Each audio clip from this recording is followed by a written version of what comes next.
When you step out onto the court, do you have some minimum requirements about the things that you're going to do to make yourself better? When you get ready to practice, when you hit the gym, what are the things that you say that you're going to do? If you have goals that you want to achieve and you're not setting down your minimum requirements for what you're going to do to get there, you're never going to get there. So I'm sure this week has been a struggle for some of you, right? I'm sure there's some of you in here that have a lot of skills that you need to work on. That's good. Don't get frustrated. The process of making mistakes and solving problems is how you improve. If you're not making mistakes, you're not going to be getting better.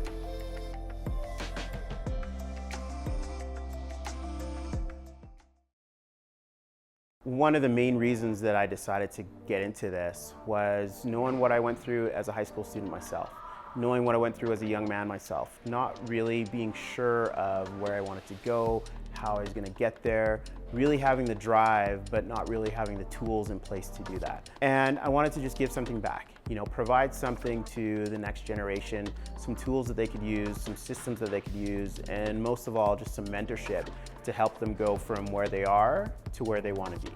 Calculated practice that improves you, is a result of making mistakes and solving problems through repetitions.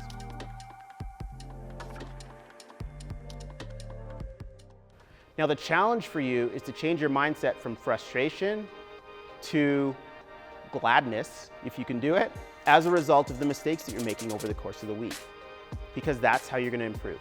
The sooner you can embrace those mistakes and realize that all of the screw-ups that I have this week is making me a better player, the sooner you can just get rid of the mistakes and work on the skills.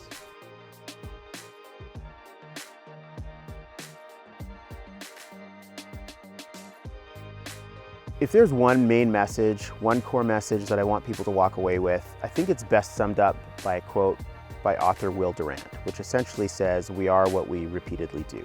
That's a little picture of what's going on in your brains while you guys are out here training your bodies.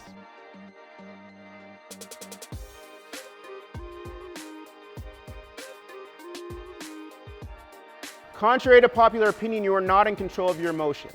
You can try to manage it, but you are not in control of it, okay? We want to try to manage our emotions. There's a misconception that multitasking is a good thing, okay? A lot of you think that you can be on your phone, you can be listening to music, you can be talking to your friend, you can be watching TV, and you can be doing your homework all at the same time. I've seen it in my own household, and they think they're getting stuff done, but the reality is that not only is it ineffective, it damages your performance. Okay, so you might think that being on the phone and watching TV and doing your homework, you're doing 3 things. You're actually doing 3 things at 33% capacity. So rather than doubling your effectiveness, you're cutting it in half or a third, depending on how many different things that you're doing.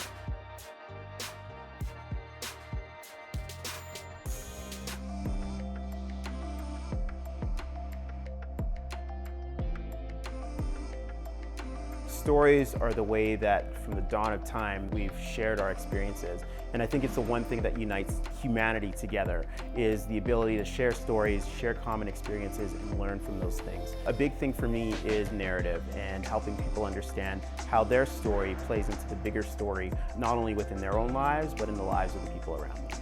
He realized when he was in a junkie's trailer in the middle of the woods, no money, kicked out from his parents, his girlfriend, who would later become his wife, wanted nothing to do with him. At that point, he was like, I need to do something else.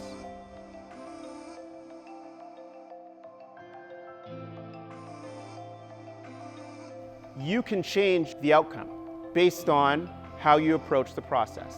And if you just put in the work and put in the time, you'll see the results.